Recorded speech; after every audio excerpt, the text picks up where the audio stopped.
Thank you so much for joining us for this episode of Leading Change. My name is Emma, and I've got Scott with me, and we're going to be talking about what we're calling the profitability quagmire in the P&C space today.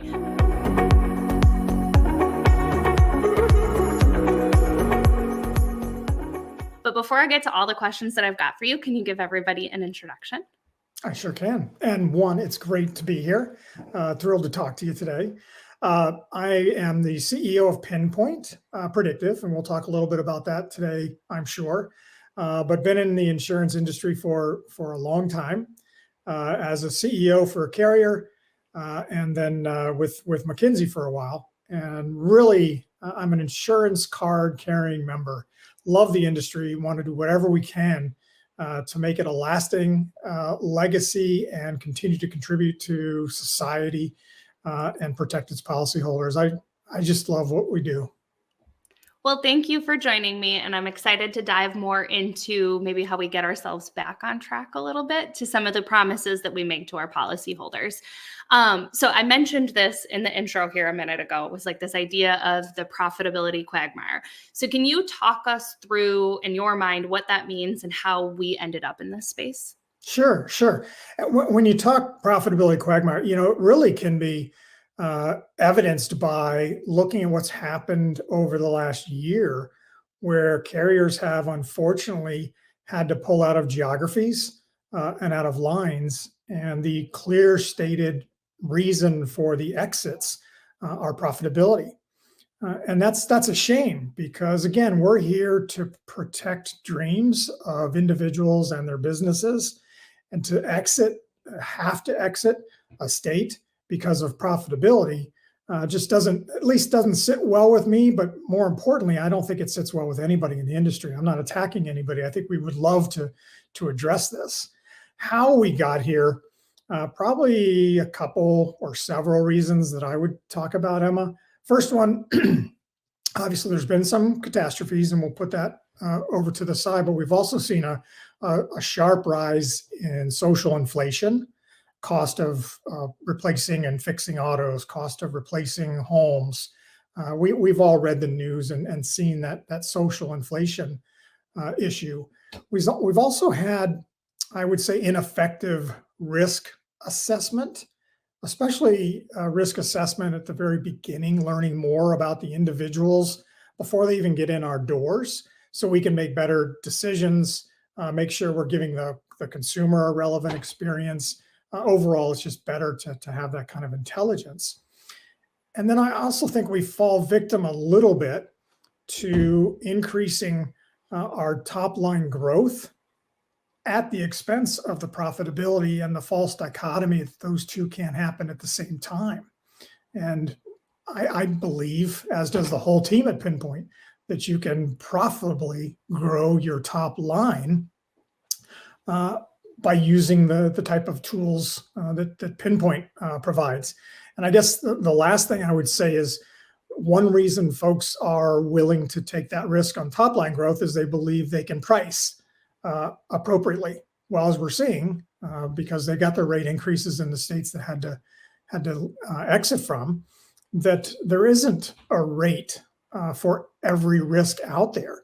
There's not a rate for litigation. There's not a rate for six-figure claims in the first year. There's not a rate for an early cancellation. So these are what we've deemed unpriceable risks, and knowing them up front is going to be able to prepare us better as an industry for the situations that we're in today. So you kind of just did like a nice little forecasting of what might be the answer as we kind of start looking towards what are the different solutions that we can bring forward, whether it's stuff that you guys are doing at Pinpoint or industry level ways for us to start righting this ship and turning in the direction that we need to go back to, as I mentioned before, so that we can really show up and actually deliver on our promise and take that space back within the greater economy. Yeah, well, it would take a full out offensive. And yeah, I apologize for kind of reflecting and going where we probably were going to go with what my thoughts are. But I will start with what I was talking about, and then we can move in. The intelligence that carriers can gather in the beginning. And this is not just a pinpoint thing that, there's aren't a lot of things done at top of funnel.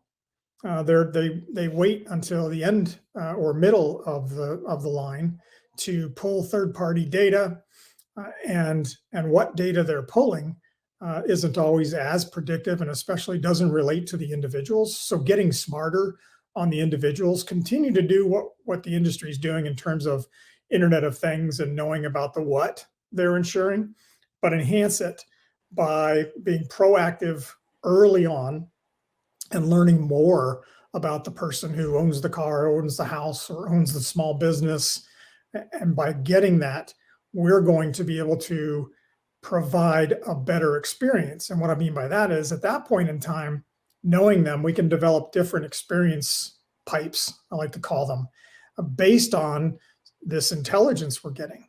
So it's not to exclude people. This allows insurance companies to be more inclusive, but smarter, and use those different pipes based on the information that the carrier is gathering right in the beginning, and take that flow through. So it's really being proactive and understanding that there's information out there that will help carriers make better decisions.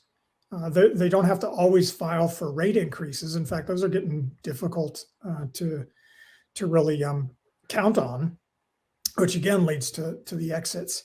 I would also look a little bit on the regulators, and as they continue to get better understanding of the issues and wanting to protect their constituents, I think we can work together as a unit to see, okay, what can we be using, how we can be using it, and what are the thresholds we should be looking at. So it's kind of united front to attack this area. On the catastrophes, that's a reinsurance play, and others. I'm looking more at the other factors that we talked about. I hope that helps. It does. And you brought up this idea of the Internet of Things and like the data that's associated with that, which again gives me my nice little segue.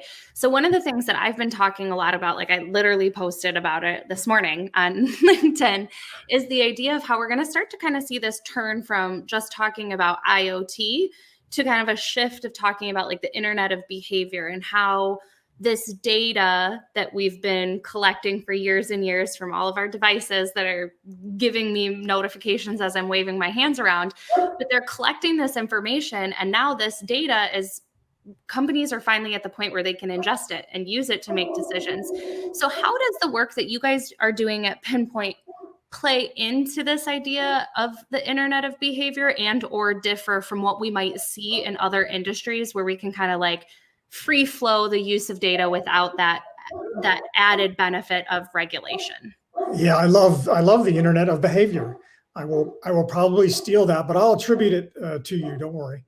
I think we actually fit well into it, but perhaps a little different than what you're thinking about. I'm 100% that behavioral activities and predictors are very powerful. That's what our platform is built on. So obviously, we believe in the fact that these can be more predictive of an individual's behavior and tied to core insurance outcomes than anything that's happened before. You can also use the behavioral type information that you're talking about in developing your marketing schemes, your experiences, products. So I think you can pull all that, and that's why generative AI probably has a very good opportunity there for insurance to do that. The one area we differ in is the fact, what I said about the prediction of core insurance outcomes. When you're playing where we are, which is providing predictions that are claims frequency, claim severity, loss cost, and then some scores on litigation propensity or fraud propensity. All behavioral data should not be used. And what I mean by that is we've got to watch for bias.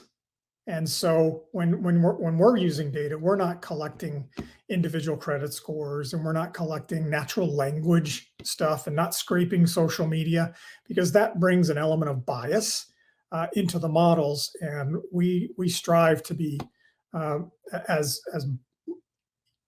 legally and regulatory compliant on the bias and disparate impact. In fact, I think we're better than the industry benchmarks in terms of that, with our models having a third party certification saying we're not introducing bias. But it's not happening because, or it is happening because we're excluding that type of behavioral data, Emma. But I think in other areas, you should be looking at that because you can tailor your offerings better by knowing that stuff. And tailoring is the whole spectrum of experience, product, not only from a new customer, but then as a policyholder.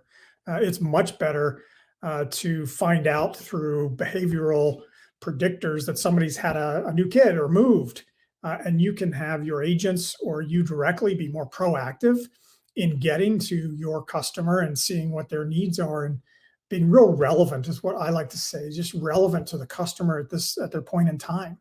I don't know if that answers fully your question, but it's exciting what what those kind of predictors can bring to it. No, it does answer the question. And like I said, I think that it's nice to hear the thoughtfulness that Pinpoint and other leaders in the insurance AI space are playing to be thoughtful about the approach of how we're rolling out these tools, because I think that that's a really important piece for policyholders to understand and recognize how these tools are being used, and that they're being used to add efficiency and help propel the industry to the next stage, not to penalize them or personalize in a way that they wouldn't be comfortable with. So I think that that's a really important designation for us to be making. And I think we're going to continue to see more of those ethical discussions starting to evolve over the next couple of years as consumers are raising their hand and saying, wait a minute, what's happening? Or we, unfortunately, will see some of the litigation that comes out of it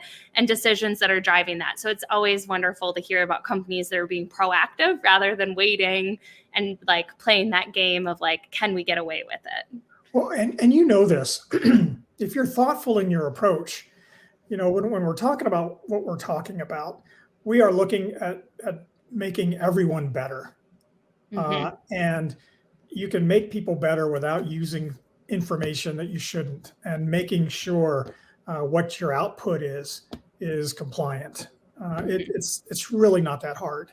I have an easy button here, but if you believe in what you're doing and you're going to be in insurance or financial services, then you've got to tailor, and this is probably from a vendor more than anything, you've got to tailor your products to the industry. And that means being, as you said, being proactive and going into that.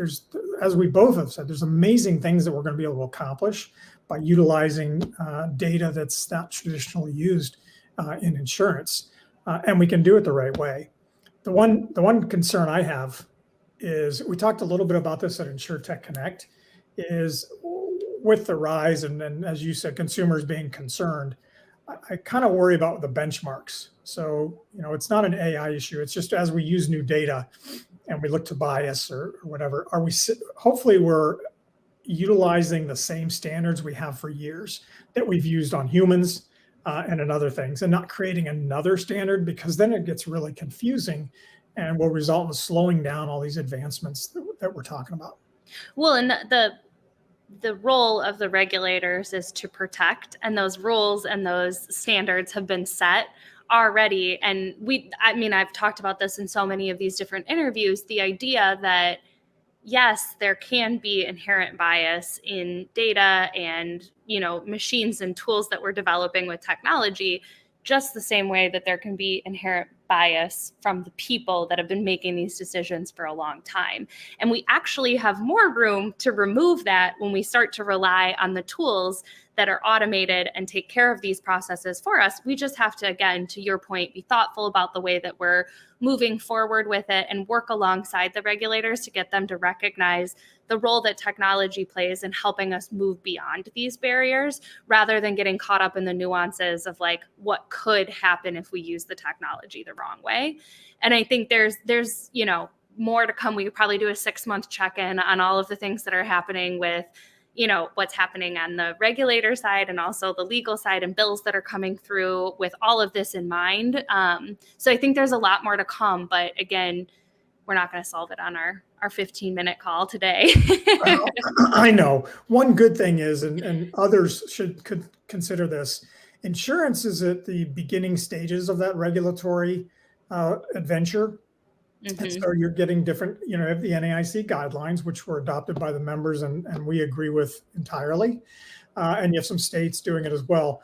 But, there's clarity in other industries that you can use to measure yourself against, because these things have been in banking for a while, employment area and housing. So really dive in deep when you're looking at it. And there are very specific standards you can measure yourself against that really, I believe, point to where everything is headed.